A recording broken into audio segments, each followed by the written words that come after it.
جاوید لطیف اس وقت میڈیا سے گفتگو کر رہے ہیں، آپ کو براہ راست لیے چلتے ہیں۔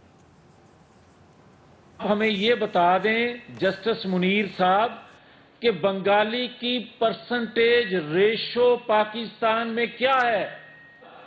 آپ ہمیں یہ بتا دیں جسٹس منیر صاحب کہ بنگالی کی پرسنٹیج ریشو پاکستان میں کیا ہے؟ تو میں نے کہا 58%۔ اس نے کہا پھر ہم تو پاکستان میں رہیں گے، آپ نے جانا ہے تو چلے جائیں۔ مگر غدار وہ ٹھہرے اور اس وقت بھی ایک طبقہ ان کو غدار سمجھتا رہا۔ پھر آئے ایک رنگیلے جنرل یایا اور وہ حسین شہید سہروردی اور شیخ مجیب کو غدار کہتے رہے، ان کے کردار پر انگلیاں اٹھاتے رہے اور وہ پاکستان کے ٹوٹنے کا موجب بنے مگر غدار ٹھہرے۔ حسین شہید سہروردی بد کردار، کرپٹ، چور، ڈاکو ٹھہرے حسین شہید سہروردی، اور اس وقت بھی ایک طبقہ جو ہے وہ یحییٰ خان کو ہی محب وطن، با کردار اور فرشتہ نما انسان کہتا رہا۔ بات یہاں رکتی نہیں ہے، اس سے بات آگے چلتی ہے تو پاکستان کے دفاع کو ناقابل تسخیر بنانے والا، پاکستان کے اندھیرے دور کرنے والے کو ہائی جیکر بنا دیا، سزا دے دی، اور اس نواز شریف کو اس وقت بھی ایک طبقہ کہتا رہا کہ جناب جنرل مشرف کو مارنے کے لیے 300 لوگوں کی جان لینے لگا تھا نواز شریف۔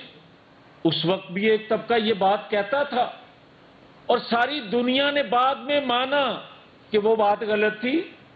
ہائی جیکر زمین پہ پیارا ہائی جیک کیسے کر سکتا ہے؟ لیکن اس وقت بھی ایک طبقہ کہتا رہا نواز شریف ہائی جیکر ہے۔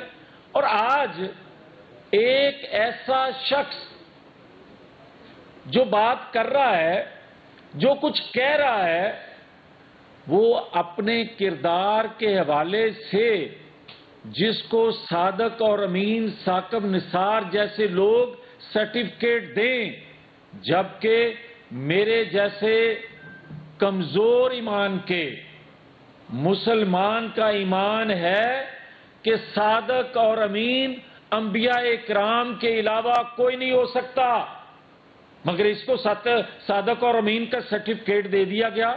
اور یہ صادق اور امین پاکستان سے باہر کی ایک عدالت سے اس کے کردار کے حوالے سے جو فیصلہ آ چکا، کوئی ماننے کو ایک طبقہ تیار ہی نہیں ہے۔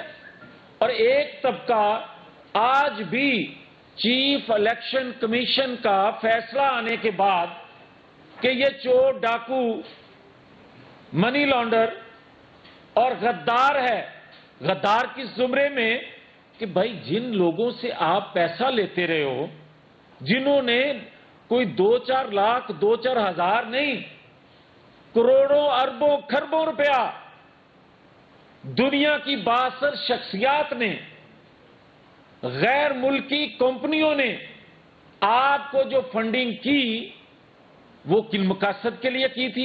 اور اگر ہسپتال کے لیے دیے تھے تو یہ اس سے بڑا جرم ہے کہ آپ کے بقول میں نے اس پیسے سے سٹا کھیلا۔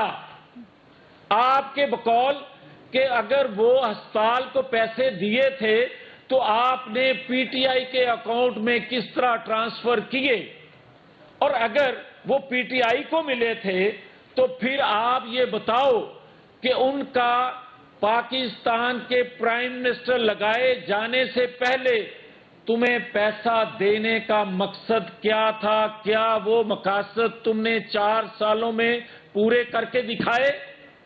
حقیقت ہے کہ دکھائے۔ پاکستان کی معیشت کو ڈبویا، پاکستان میں ڈالر آج جو پھر بہتر ہونا شروع ہوا ہے، روپیہ آج جو پھر بہتر ہونا شروع ہوا ہے، تم پھر کال دے رہے ہو، تم پھر کہہ رہے ہو کہ میں جلسے جلوس کروں گا۔ 2017 کا پاکستان جو ایک چلتا پھلتا پھولتا پاکستان، نواز شریف کے دور کا پاکستان، اس وقت یہ مجرم اکیلا نہیں ہے، اس کے ساتھ ثاقب نثار مرکزی ملزم ہے۔ 2017 کا اور آج کا موازنہ کرو تو پتہ چلے گا کہ اس میں کون کون سے کردار شامل تھے، اور ان کرداروں میں مرکزی کردار ثاقب نثار کا ہے۔ اور جب میں یہ بات کہتا ہوں تو پھر کہا جاتا ہے کہ الزام ہے اداروں پہ۔ میں نہیں کہہ رہا۔ جسٹس شوکت صدیقی کیا کہہ رہے ہیں؟ جسٹس شوکت صدیقی صاحب کہہ رہے ہیں کہ آج بھی جس طرح بنتے ہیں پینل، اور میں نہیں کہہ رہا، انتہائی میرے محترم جسٹس فائز عیسیٰ اپنے خط میں کیا کچھ کہہ رہے ہیں، میں نہیں کہہ رہا۔ دنیا کے جو انفارمیشن ادارے ہیں وہ ہمارے اداروں اور بالخصوص عدلیہ کے بارے میں کیا لکھ رہے ہیں۔ مجھے احترام ہے عدلیہ کا، میں ہمیشہ احترام کرنے والوں میں سے ہوں، مسلم لیگ ہمیشہ احترام کرنے والوں میں سے ہے۔ اس پر الزام لگا تھا کہ اس نے سپریم کورٹ پر حملہ کیا۔